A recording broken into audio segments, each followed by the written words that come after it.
Kieran sat at the edge of his dining table, hands clasped, staring at the half-eaten dinner he'd made hours ago.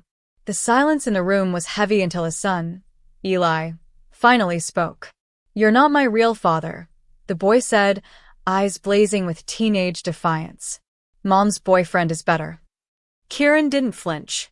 He simply said, "Okay." Eli blinked, expecting anger, maybe a fight, but his father's calm made him uneasy. "Okay," he repeated. "That's it." Kieran just nodded and took another sip of his water.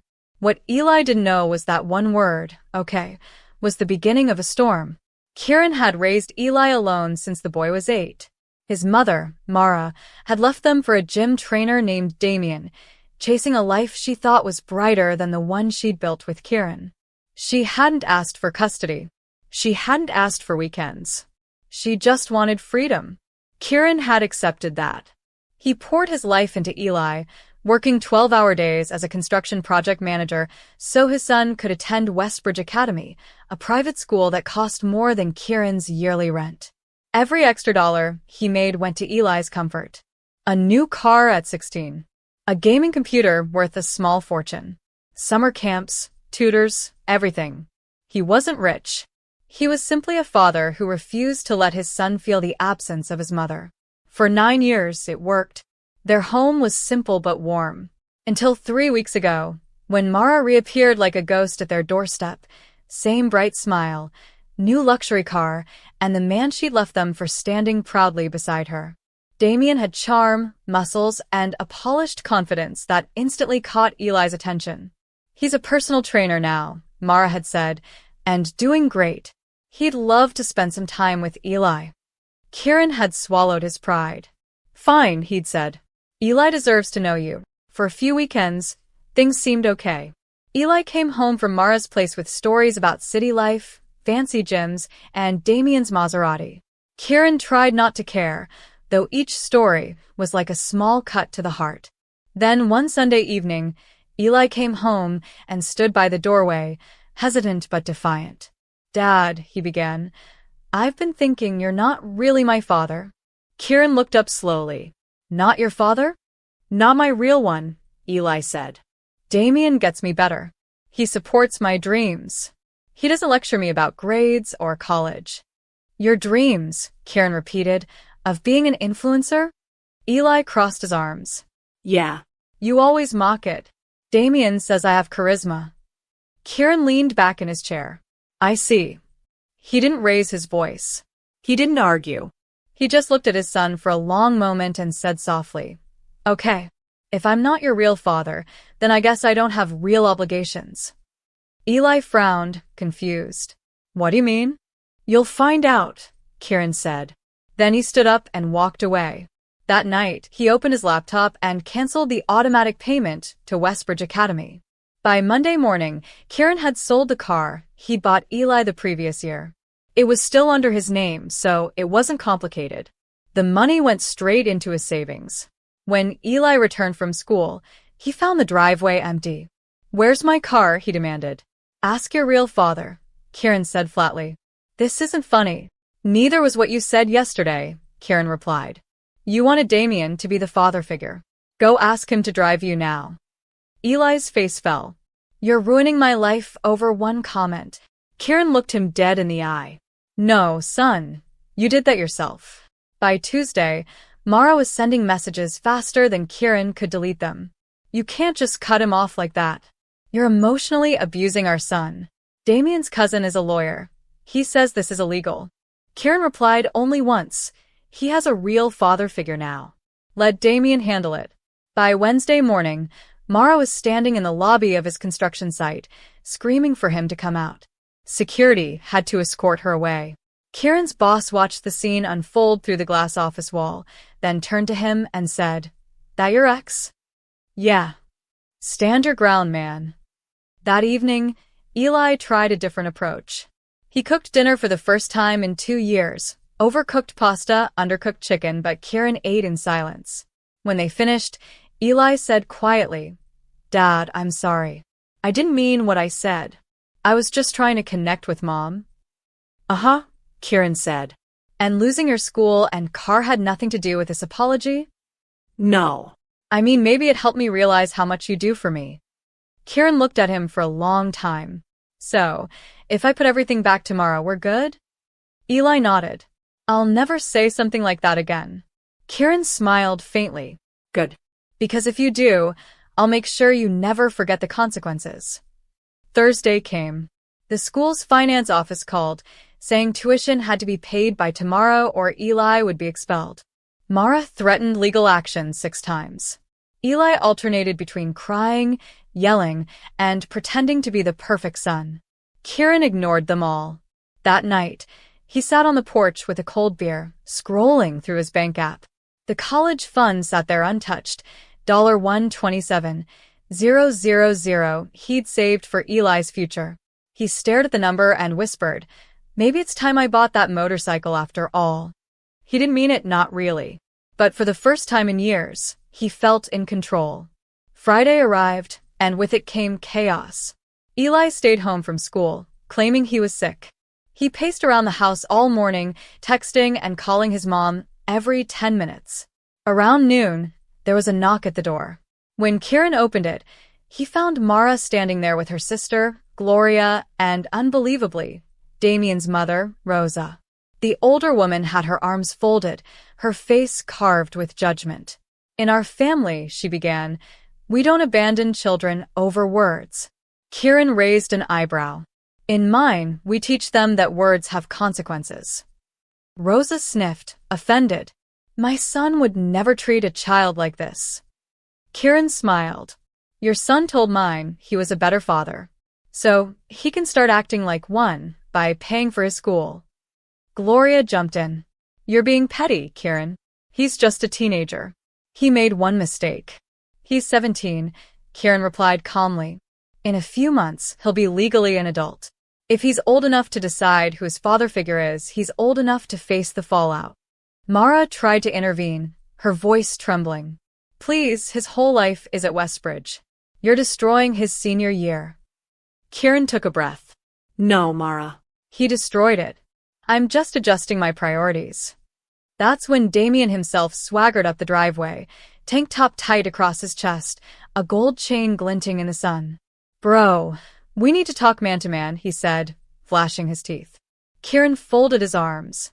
You got 32 grand for his tuition? Listen, Damien said, hands raised. Marcus. Eli said some stupid stuff. You're taking it too personal. Kids say dumb things. And adults face the consequences, Kieran replied. You wanted to be his father figure. Congrats. Figure out the tuition. Damien scoffed. I'm building my brand, bro. I got 3 clients. Kieran's tone was cold. Then you can't afford to be anyone's father figure. Leave my property. By Saturday, Eli's frustration exploded. He posted a long rant on Instagram accusing Kieran of being an abusive narcissist who couldn't handle rejection. He tagged half their family and even a few of Kieran's coworkers. Within hours, the post had hundreds of comments, most roasting Eli. One read, You said he wasn't your dad and expected him to keep paying? Bro, play stupid games, win stupid prizes. Kieran's brother, Leo, texted, Saw the post. Want me to comment? Kieran replied, Nah. Let him cook. He even unfollowed Eli, shaking his head. The internet had already done the parenting for him. By Sunday, things had gone from bad to poetic. Westbridge officially withdrew Eli from enrollment. His only option was Jefferson High, the local public school. When Kieran told him, Eli's face twisted in disbelief. You're sending me to Jefferson? Do you know what Westbridge kids call it? Juvenile Hall High. Kieran shrugged. Sounds like a personal problem. I won't get into Columbia now, Eli said, voice cracking. My whole future's ruined. Talk to Damien, Kieran replied. Maybe he knows someone in admissions. Stop saying that. You're my father. Kieran stared at him. No. I'm just a guy you're biologically related to. Remember? Later that afternoon, Kieran got a call from his old college friend, Keith, now a lawyer. Bro, you're going to love this, Keith laughed. Mara tried to file for emergency custody, claiming financial abuse. Kieran groaned. Of course she did. Keith was nearly in tears from laughter. The judge read it and said, "Ma'am, your son is 17 and private school isn't a necessity." Case dismissed before it even started. Kieran thanked him and hung up, feeling the smallest hint of vindication. For once, common sense had won. That night, around 11, a folded piece of paper slid under Kieran's door. He unfolded it slowly. "Dad, I messed up. Mom and Damien filled my head with lies. Told me you were holding me back. I believed them. I see now that Damien can't even afford his car and Mom's broke. I'm not asking for Westbridge back. I just want my dad again." It wasn't eloquent, but it was real. Kieran sat in the dark for a long time, reading the note over and over. By morning, Mara had sent a final text. "You won." Marcus cried all night. Hope you're happy.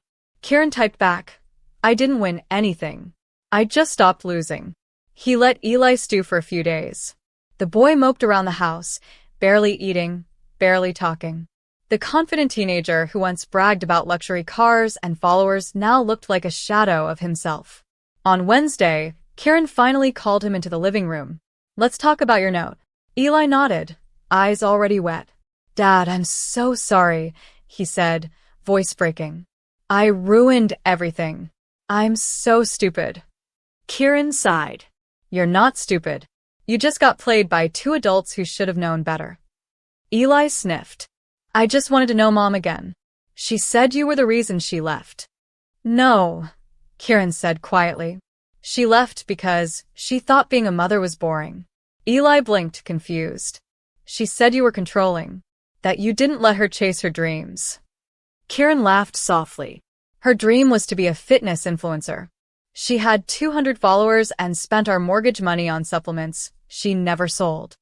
For the first time, Eli smiled faintly. "So she was lying?" "About most of it," Kieran said. "But she's still your mother. Just don't believe everything she says." Eli nodded, wiping his face. It was the first honest conversation they'd had in months. For the first time, Kieran saw the boy he'd raised, not the spoiled version Damien had built. The next morning, the world decided to serve karma on a silver platter. Kieran's phone buzzed nonstop, texts, calls, and news alerts. Apparently, Damien had been arrested. The same man who claimed to be building his fitness empire was caught running a fake supplement scheme. He'd been selling counterfeit pre-workout powders as pharmaceutical grade to gym clients. One of them ended up in the hospital, and the police traced it back to him. Mara called Kieran in a frenzy. "This is your fault," she shouted before he could even speak. "If you hadn't been so petty about Marcus, I wouldn't have pressured Damien for money." Kieran couldn't help but laugh. "So, he committed fraud because I withdrew school payments? That's Olympic-level logic, Mara." She wasn't done. "I need money for his bail," she cried. Kieran laughed harder. "Ask his mother," he said.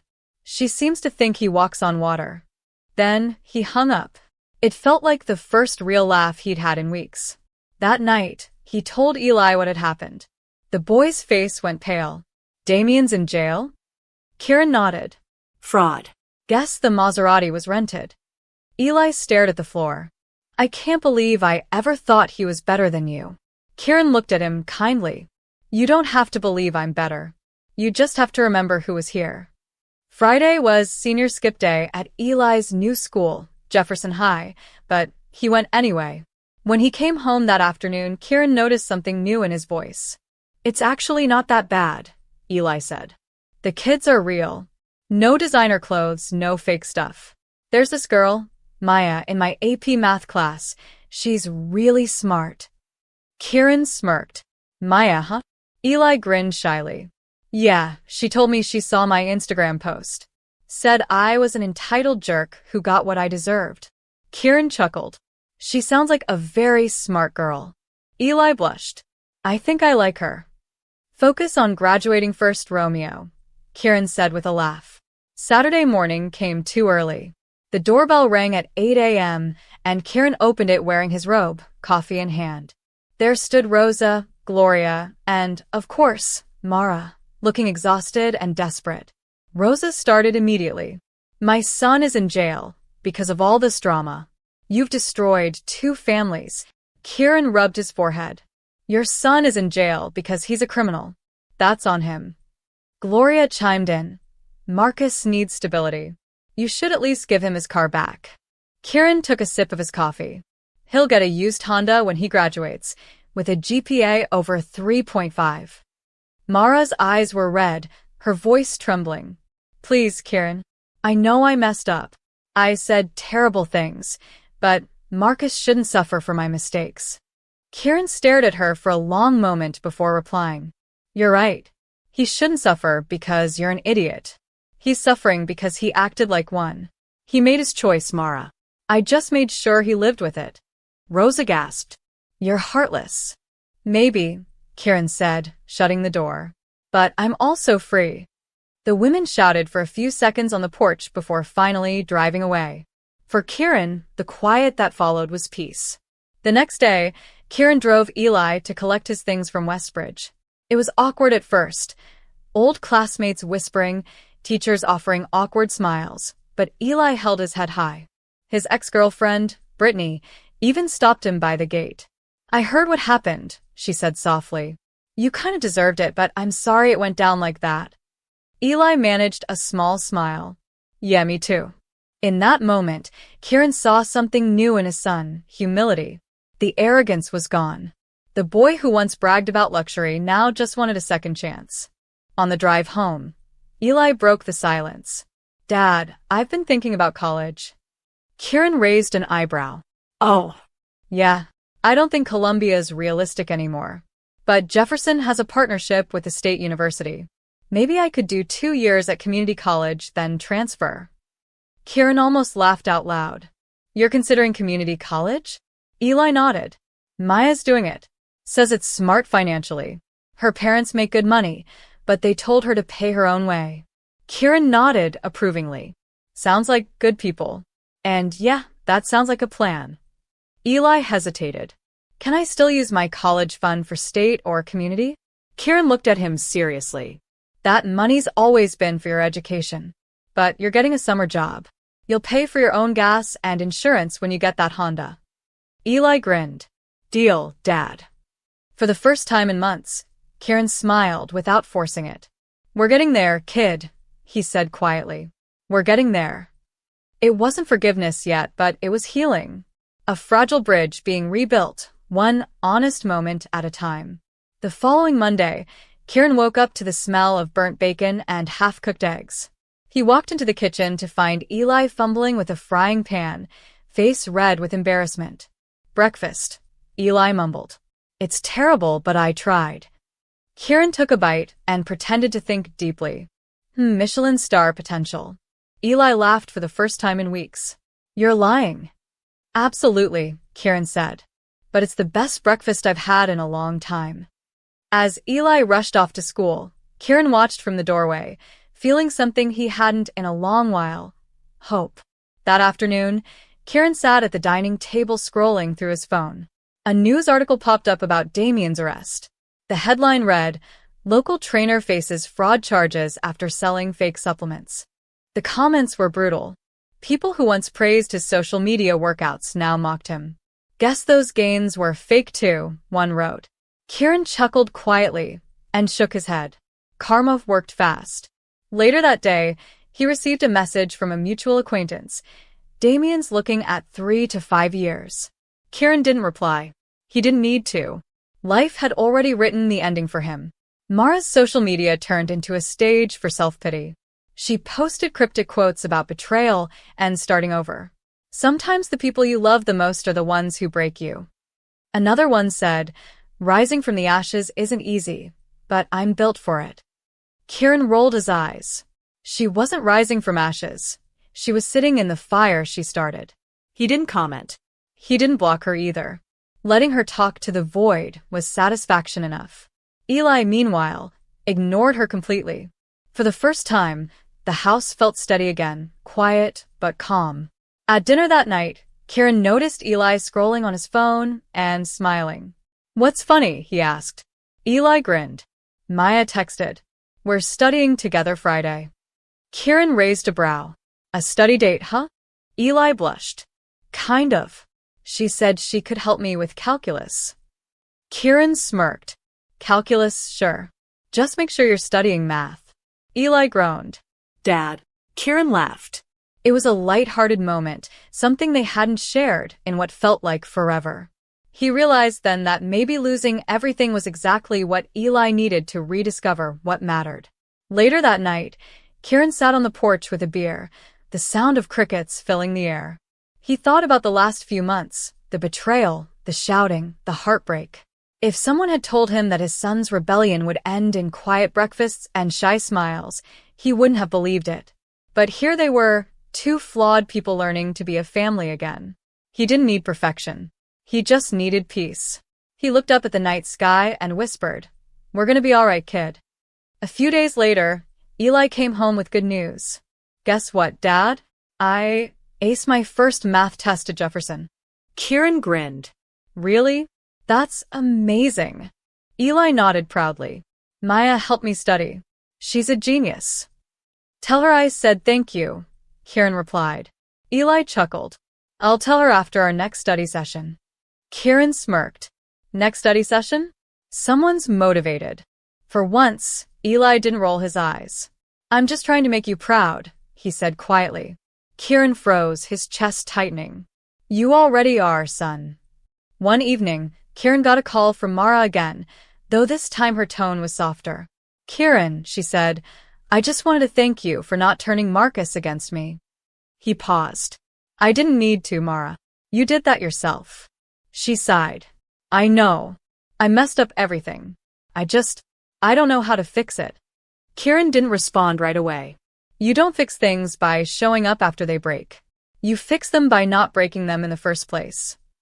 There was silence on the line, then a faint, "You're right." He ended the call without anger, just closure. Weeks passed, and the rhythm of life found its balance again. Kieran went to work, Eli focused on school, and the house slowly filled with laughter instead of shouting. The BMW, the private school, the influencer dreams, all gone, replaced by something more valuable, gratitude. Kieran realized that all the luxury he'd worked for had never been what Eli needed. What he needed was presence, not privilege. And that was something Damien could never fake, no matter how shiny his car was. On a quiet Sunday, Kieran and Eli went for a drive to the local diner. Over pancakes and orange juice, Eli said, "Dad, I've been thinking. Maybe after college, I want to work with you. Construction management seems interesting." Kieran nearly dropped his fork. "You? The kid who wanted to be a social media star?" Eli laughed. "Yeah, well, Maya said building something real beats pretending online." Kieran smiled, proud and a little emotional. "Smart girl, that Maya." Eli nodded. "Yeah. She makes me want to be better." Kieran squeezed his shoulder. "Then don't lose her, or yourself." That night, Kieran opened his laptop and checked the college fund again. Still untouched. Still growing. He thought about the motorcycle he once joked about buying, and for a moment, the temptation flickered. But then he imagined Eli's face at graduation, wearing his cap and gown, proud of the man he'd become. Kieran closed the laptop, smiling to himself. "Not yet," he whispered. "That money still belongs to the kid who finally earned it." He leaned back in his chair, content. For the first time in years, the future didn't feel heavy. It felt possible. Friday came faster than expected. Eli stood in front of the mirror, adjusting his shirt for the 5th time. "You look fine," Kieran said from the doorway. "It's not a wedding." Eli laughed nervously. "It's my first date since everything." "Relax," Kieran said. "Just be yourself. The honest version this time." Eli smiled. "Thanks, Dad." It was the first time in months he'd said that word without hesitation. When the doorbell rang, Kieran peeked out the window. Maya was there. Short curls, confident smile, a book tucked under her arm. "Be back by 9, Kieran said. 10, Eli pleaded. 9:30, Kieran replied. Deal. When Eli left, the house fell silent again. Kieran wandered to the garage, where Eli's old bicycle leaned against the wall. He remembered teaching him to ride it, Eli's terrified face, his wobbly legs, his laughter when he finally balanced on his own. Kieran smiled at the memory. Somewhere between that moment and now, they had lost each other for a while. But watching his son rebuild himself, piece by piece, reminded him that love wasn't about perfection. It was about staying when it was hardest to stay. Later that evening, Kieran sat on the porch with another beer, his favorite old playlist humming through his phone. For the first time, the music didn't make him sad. He thought about the years of sleepless nights, the sacrifices, the loneliness. None of it felt wasted anymore. Every late payment, every extra shift, every tear, it all led here. The mistakes had turned into lessons. The pain had turned into strength. And the silence, once unbearable, now felt like peace. Around 9:45, headlights swept across the driveway. Eli came out of the car, smiling wider than Kieran had seen in years. "You're late," Kieran teased. "Only 15 minutes," Eli said, grinning. "I wanted to talk after we studied." "Uh-huh," Kieran said, amused. "Did you at least pass your quiz prep?" "Aced it," Eli replied proudly. Kieran nodded. "Then I guess it was worth the extra 15. Eli hesitated for a second, then said quietly, "Thanks for giving me another chance." Kieran's voice softened. "You gave yourself one." Days turned into weeks. Life didn't suddenly become perfect, but it became steady. Eli started working part-time at a small construction firm after school, learning the ropes under Kieran's supervision. He was awkward at first, fumbling with tools and forgetting instructions, but he kept showing up. Every evening, he'd ride home in Kieran's truck, covered in dust but smiling. "Feels good to build something real," he said once, staring out the window. Kieran smiled. "Told you, manual labor builds more than walls. It builds character." Mara, meanwhile, kept her distance. Occasionally she'd text, asking how Eli was doing. Kieran always answered politely but briefly. There was no anger anymore, just acceptance. She'd made her choices, and now she was living with them. Damien's sentence came through a month later, 18 months in prison. Eli didn't react much when he heard. He just said, "I hope he learned something in there." Kieran nodded. "Maybe he will. Maybe we all did." One Saturday afternoon, Kieran and Eli visited a motorcycle showroom, just to look. Eli circled a black cruiser with wide eyes. "You still want one?" he asked. Kieran grinned. "Always. But maybe after you graduate." "Deal," Eli said. "Then we'll get matching ones." Kieran laughed. "Let's not get ahead of ourselves." But as they left the shop, he realized something. He no longer needed a motorcycle to feel free. Watching his son rebuild his life, that was freedom enough. Months later, graduation day arrived. The auditorium was packed, the air buzzing with pride and new beginnings. When Eli's name was called, Kieran stood up and clapped louder than anyone else. Eli walked across the stage, grinning from ear to ear. Afterward, he ran straight to his father and hugged him tightly. "We did it, Dad." Kieran smiled, eyes glistening. "Yeah, we did." In that moment, the pain, the fights, the heartbreak, all of it, felt small compared to the joy of seeing his son become his own man. That evening, as the sun dipped behind the horizon, Kieran sat on the porch with Eli beside him. "You know," Kieran said quietly, "life's funny. Sometimes it breaks you just to rebuild you better." Eli nodded. "Yeah, "I think I finally get that." They sat in comfortable silence for a while, watching the sky fade to orange. Then Eli said softly, "You're my real dad, you know." Kieran looked at him, smiling. "Always was." He raised his beer and Eli lifted his soda can. They clinked them together, father and son. Broken once, rebuilt stronger. Please like, comment, and subscribe.